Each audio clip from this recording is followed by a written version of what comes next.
স্বাগত এশিয়ান দেশ সংবাদে আপনাদের সঙ্গে আছি আমি মিতা মৌসুমী। চলে যাচ্ছে বিস্তারিত সংবাদে। ময়মনসিংহ নেত্রকোনার মদনে ধর্ষণ মামলার পলাতক আসামি মোহাম্মদ ইমরান হোসেন চান্দুকে কিশোরগঞ্জ থেকে গ্রেফতার করেছে র্যাব।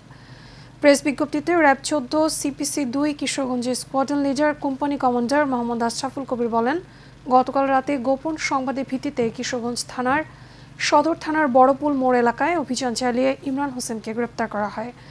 গত 14 এপ্রিল রাতে মোহাম্মদ ইমরান হোসেন জরুরি দরকারে কথা বলে ভিকটিমকে জঙ্গলের পাশে নিয়ে জোরপূর্বক ধর্ষণ করে পালিয়ে যায়।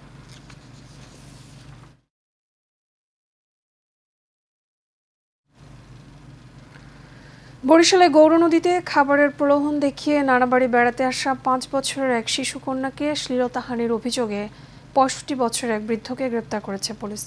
পুলিশ জানায়, উপজেলার খানজাপুর ইউনিয়নে 65 বছর বয়সী সোহরা ফকিরের দোকানে যায় এই শিশুটি।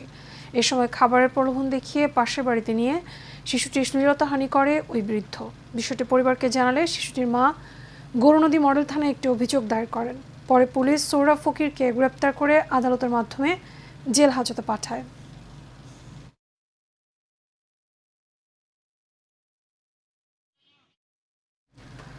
গোপালগঞ্জের টুঙ্গিপাড়ায় জাতিপিতা বঙ্গবন্ধু শেখ মুজিবুর রহমানের সমাধিতে শ্রদ্ধা জানিয়েছেন প্রধান বিচারপতি ওবায়দুল হাসান, নেপালের প্রধান বিচারপতি বিশ্বম্ভর প্রসাদ শ্রেষ্ঠা এবং ভুটানের হাইকোর্টের বিচারপতি লবজং রিনজিন ইয়ার্গি। সকাল 11টার দিকে টুঙ্গিপাড়া পৌঁছে জাতিপিতা বঙ্গবন্ধু শেখ মুজিবুর রহমানের সমাধির সৌধের বেদিতে পুষ্পস্তবক অর্পণ করে শ্রদ্ধা জানান তারা। পরে পবিত্র ফাতেহা পাঠ করে জাতির পিতা বঙ্গবন্ধু শেখ মুজিবুর রহমান, 15 আগস্টের শহীদ এবং মহান মুক্তিযুদ্ধের শহীদদের রুহের মাগফিরাত কামনায় মোনাজাতে অংশ নেন তারা।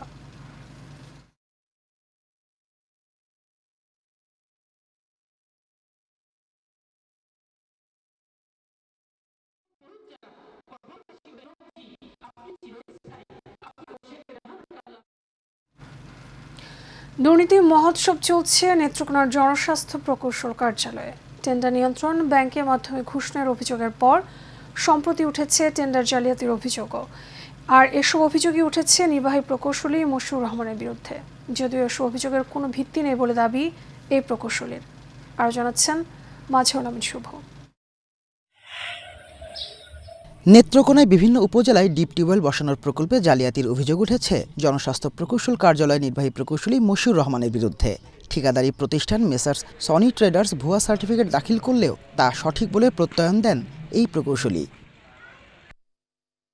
সনদপত্রে দেখানো হয়েছে 2018-19 অর্থ বছরে সারা দেশে নিরাপদ পানি সরবরাহ প্রকল্পে 53টি টিএসপির কাজ করেছে মেসার্স সনি ট্রেডার্স। অথচ সারা দেশে নিরাপদ পানি সরবরাহ প্রকল্পটির কার্যক্রম শুরু হয়েছে 2019-20 অর্থ বছরে। এখানেই শেষ নয়, মন্ত্রণালয়ে দেয়া এক ঠিকাদারের অভিযোগে দাবি করা হয়েছে টেন্ডার পাইয়ে দেওয়ার প্রলোভন দেখিয়ে ব্যাংকের মাধ্যমে ঘুষ নিয়েছেন মশিউর রহমান। আমি নেত্রকোনা নির্বাহী প্রকৌশলী মশিউর রহমানের ভয়ে অনেকদিন যাবৎ পলাতক আছি। আমার অপরাধ হচ্ছে আমার পাওনা টেহা ওনার কাছে চাইছিলাম, এর লেগে উনি আমার এরকম ডোরের ভিতরে রাখছে। আমি চিফ ইঞ্জিনিয়ারকে এই বিষয়ে বলছিলাম, সেও তাকে হেল্প করছে। এসব অভিযোগের বিষয়ে জানতে চাইলে ক্যামেরার সামনে কথা বলতে রাজি হননি নির্বাহী প্রকৌশলী মশিউর রহমান। তবে এসব অভিযোগ ভিত্তিহীন বলে দাবি তার।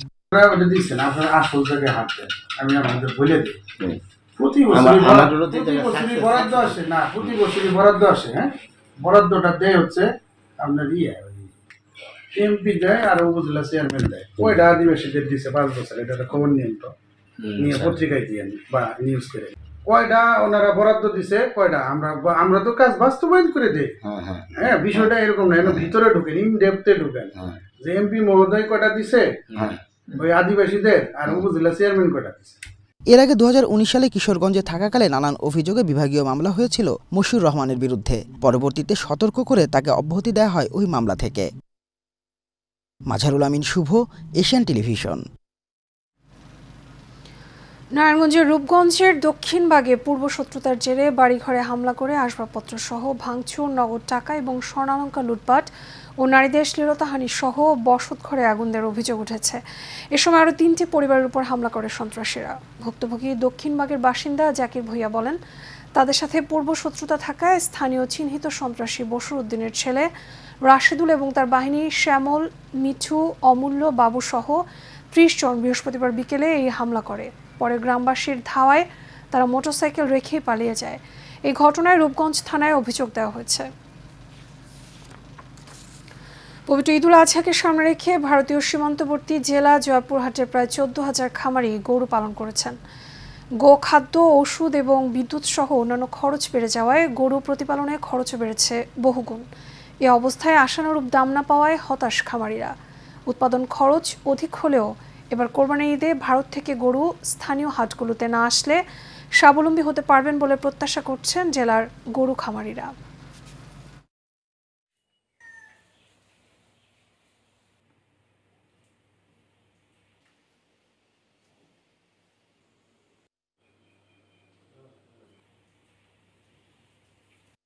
ষাট থেকে 65 টাকা কেজি খাদ্য ভারত থেকে গরু আসার জন্য গরু কেউ লাটতিছে না। আমি সরকারের কাছে জোর দাবি করতেছি যে এই কুরবানির টাইমে যেন ভারত থেকে কোনো গরু না আসে। খাবার খরচ মেনটেন করে কস্টিং মাইনাস করলে দেখা যাচ্ছে গরু প্রতি আমার 16, 17, 18,000 টাকা থাকতেছে। কোনো ইনজেকশন না, কিছু না, অনেক গরু আমি সেল করেছি। সামনে কুরবানির জন্য আমার খামারে অনেক কটা গরু আছে।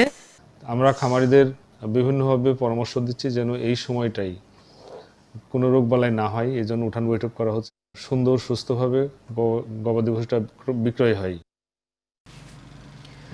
গাজীপুরে কালীগঞ্জ পৌরসভার 4 নং ওয়ার্ডে ড্রেনেজ ব্যবস্থা না থাকায় মনসুরপুর এবং দড়িসুম এলাকায় অল্প বৃষ্টিতেই জলাবদ্ধতার সৃষ্টি হয়। বাড়ির ভিতরে পানি জমা থাকায় বিভিন্ন পানিবাহিত রোগে আক্রান্ত হচ্ছে শিশুসহ বয়স্করা। পানি জমার দীর্ঘস্থায়ী হওয়ায় ক্ষিপ্ত হয়ে উঠেছে স্থানীয়রা। তাদের অভিযোগ, জেলা পরিষদের অর্থায়নে ড্রেনের ব্যবস্থা করা হলেও ঠিকাদারের উদাসীনতায় এই সমস্যা হচ্ছে। কালীগঞ্জ পৌর মেয়র SM রবিন হোসেন বলেন, খুব শীঘ্রই ড্রেনেজ ব্যবস্থা করে জমে থাকা পানি নিষ্কাশন করা হবে।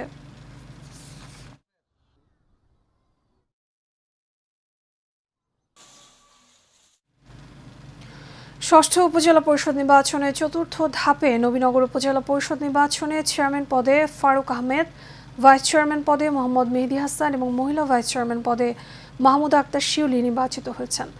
গতকাল রাতে ভোট গণনা শেষে নবীনগর উপজেলা নির্বাহী কর্মকর্তা এবং সহকারী রিটার্নিং কর্মকর্তা তানভীর ফরহাদ শামীম নির্বাচনের ফলাফল ঘোষণা করেন। নির্বাচনে 3 জন প্রার্থী বিজয়ী হলেও এই নির্বাচনে মোট 20 জন প্রার্থী অংশ নেন। তাদের মধ্যে চেয়ারম্যান পদে 8 জন, পুরুষ ভাইস চেয়ারম্যান পদে 9 জন এবং মহিলা ভাইস চেয়ারম্যান পদে 3 জন প্রার্থী প্রতিদ্বন্দ্বিতা করেন।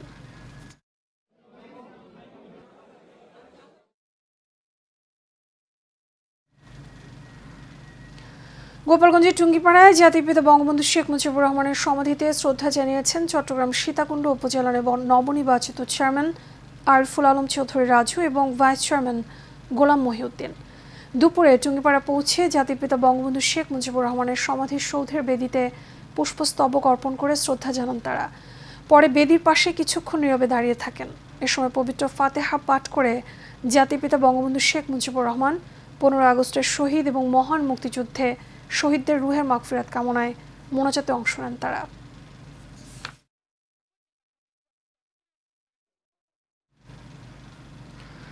মৌলভীবাজারের শ্রীমঙ্গল উপজেলার কমলগঞ্জে বাংলাদেশ লেডিস সোসাইটি জাপানের উদ্যোগে সুবিধাবঞ্চিত তাঁতিদের তাঁত মেশিন এবং শাড়ি তৈরির সুতা উপহার দেওয়া হয়েছে। সকালে কমলগঞ্জ থানার কেওয়ালি ঘাট গ্রামে মণিপুরী সম্প্রদায়ের মাঝে এই উপহার বিতরণ করা হয়। এ সময় উপস্থিত ছিলেন বাংলাদেশ লেডিস সোসাইটি জাপানের বাংলাদেশ প্রতিনিধি মোহাম্মদ সানোয়ার হোসেন সহ আরও অনেকে।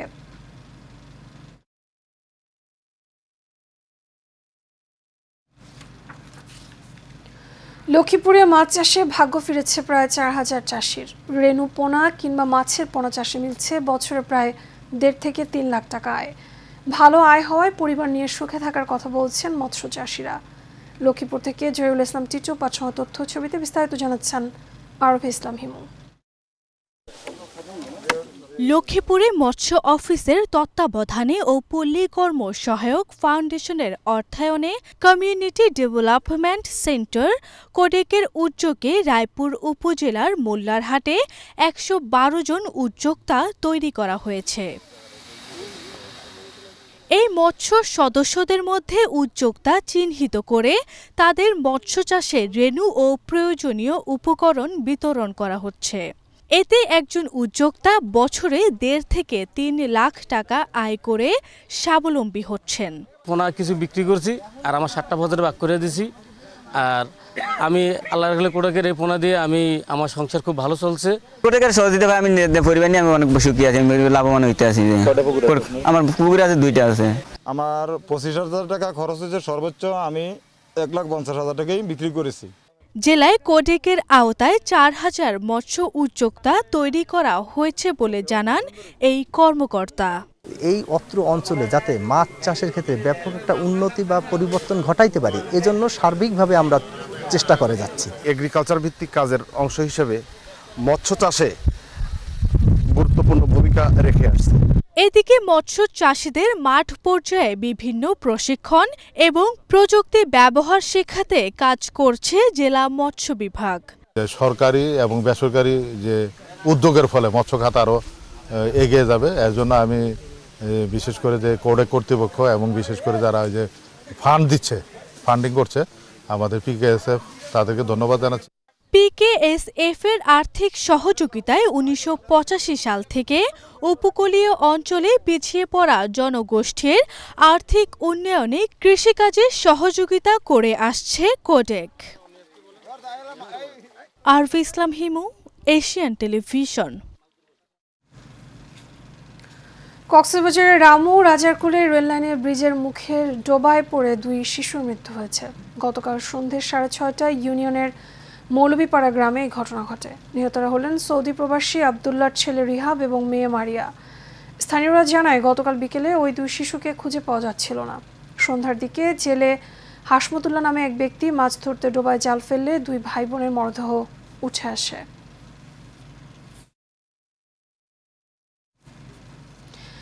দেশ সংবাদ এই পর্যন্তই। আমাদের পরবর্তী সংবাদ দেখার আমন্ত্রণ রইল। এতক্ষণ সাথে থাকার জন্য ধন্যবাদ সবাইকে।